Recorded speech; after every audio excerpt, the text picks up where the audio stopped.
Guys, welcome to another episode of the Single Dad's Cookbook. Today we're going to be making spaghetti bolognese from scratch. Nothing wrong with those jars, but if you've got a few ingredients, you can make your own ragu. So we've got some tomato puree, garlic, onion, minced beef, bacon, sage, oregano and basil. So first of all, we're just going to slice up the bacon into little cubes. We're going to keep the fat on because we're going to use that fat and render it down and add flavour to the bolognese. Guys, if you are new to the channel, please like and subscribe. Hit the subscribe button. It costs you absolutely nothing. So smash that and smash the like button. So bacon's all chopped up. We're just going to go and wash the blade, the knife, and we're going to just give the board a quick wipe down as well, making sure everything's nice and clean. Once that's all done, we're going to move on to the onion. With the onion, again, like I've done in previous videos, just top, tail, slice down the middle, remove the skin and the outer layer of the onion. Now, because this is going into bolognese, I want a bit of a finer dice, so I just slice across it, a couple of lines into the onion, and then just put it all through. So you can just see here, nice and easy, go at your own speed, no rush for this. So you just cut across it, turn it on its axis, minding your fingers as you're cutting, in one, in two, holding it all together, making sure it's nice and flat. Sharp knife always helps.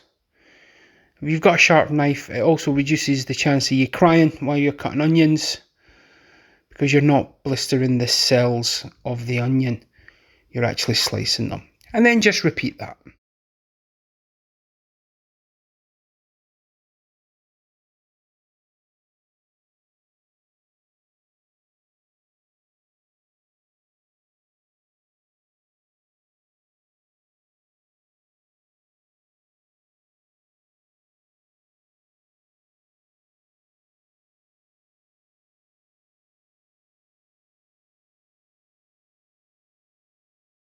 Once I've done that, I've just grabbed the garlic. Now, I'm just getting it in here, taking out the cloves, and what we're going to do is we're just going to pop them there. So we can see here I'm using 1,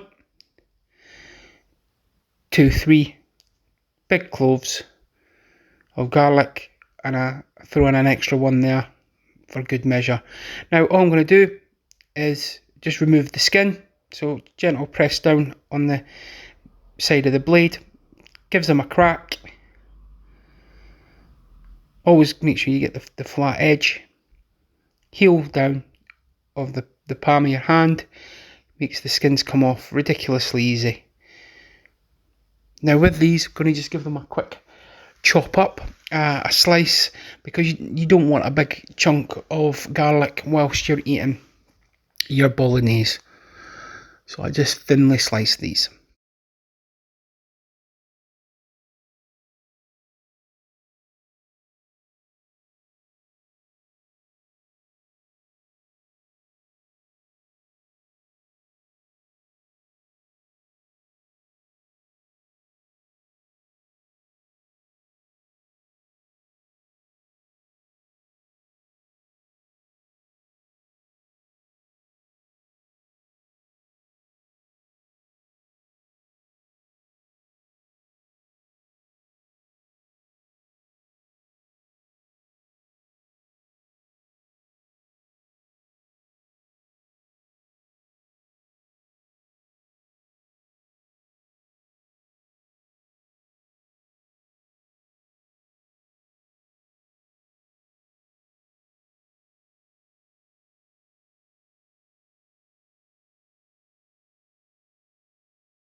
So over into the pan, you can see the bacon has been frying off. It's just rendering that fat off it. We're going to use that. So we just make sure that keeps frying away until it's ready.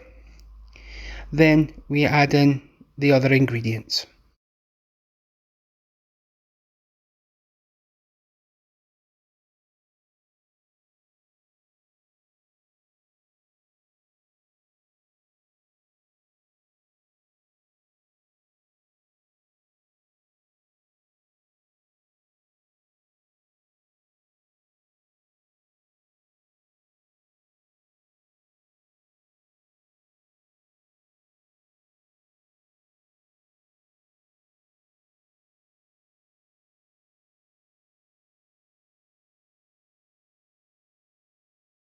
So now adding the beef, you can just see here, just going to add it in to colour it.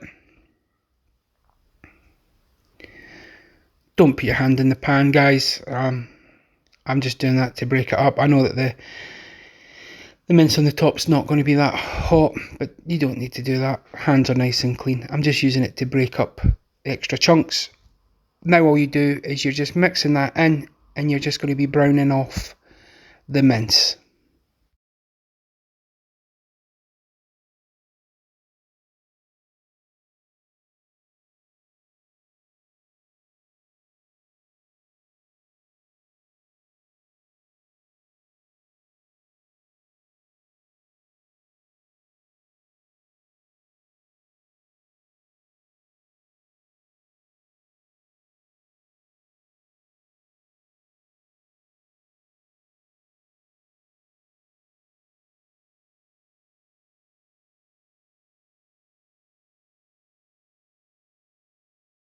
Once you're happy your mince is all browned off, we're going to add in the onion. Again, we're just adding that in. We're going to mix that all up so that we've got it's nice and incorporated. You notice we've not added the garlic in yet because we don't want the garlic to burn. So we just want to keep this nice and simple at this stage. As with everything that I do, it's all about simplicity and getting tasty results.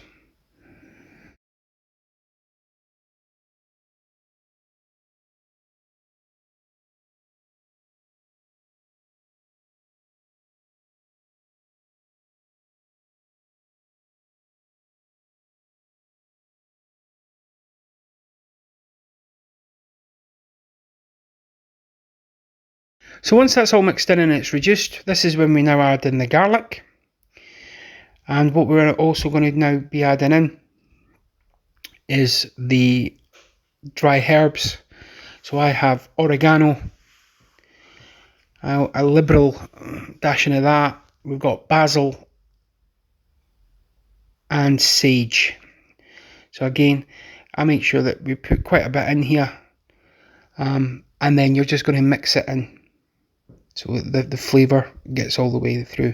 At this stage it starts to smell like a Bolognese should do. Now, as you can see, so just mix that all in.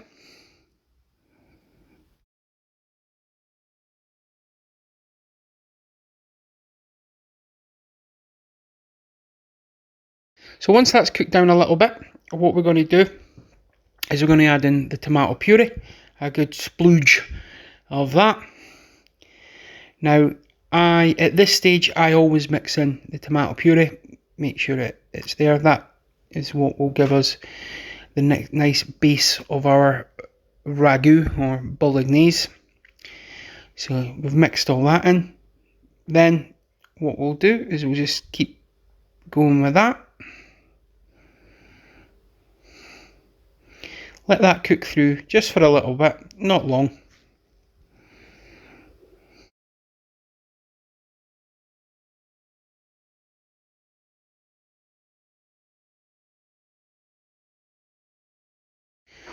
Once that's done for a minute or so, a couple of minutes, we add in a tin of chopped tomatoes. And again, we'll give that a bit of a stir in. Then we're going to come back and we're going to fill that the tin a third of the way up with water, and we're going to add that in as well, just to give it a little bit more liquid. At this stage, if you like your ragu a little bit more wet, you add in 2 tins of tomato. I like Mine's a little bit more dry, so I only put the one in. And there you can see me adding in that water. Now this is all we've got to do. Give it one more mix, one more stir. Then we're just going to put it to the side and let it cook through.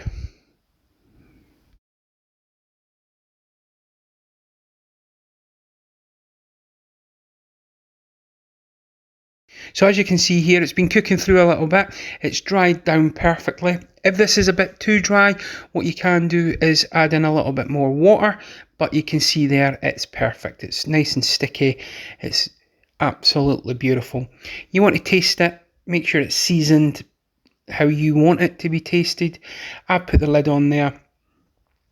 That's it now. I'm just going to move it over to keep warm on another ring whilst we boil up some water.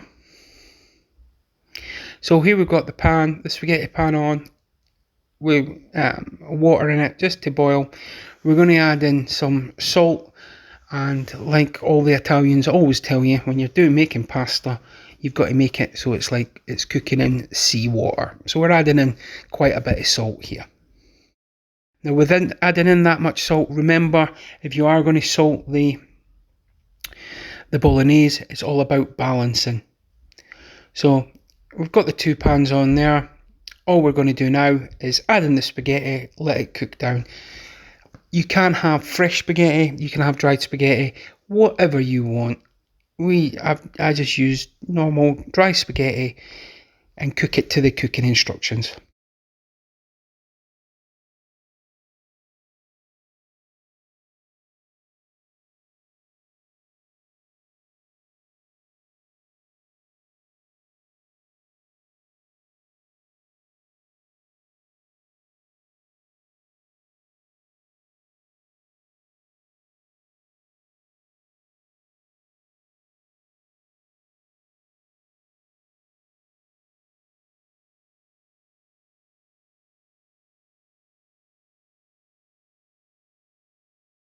Every now and again, I'll go back, I'll just give it a quick stir, just to make sure it's not sticking at the bottom of the pan. And again, just checking it, just making sure, give it a mix through. So with the spaghetti being ready, I drain it, put in a colander. Now a little thing that I do is at this stage, while the steam's still coming off any residual water, that I put a bit of butter in with the spaghetti. It just gives it a bit of a glaze and an extra richness to the dish. And that's it, guys. Nice and simple. Okay. Again, I hope you're staying safe. I hope you're all well. You can see the ragu's looking great there. It's a bit dry, which is how I like it. From my family to yours, Single Dad's Cookbook, signing off.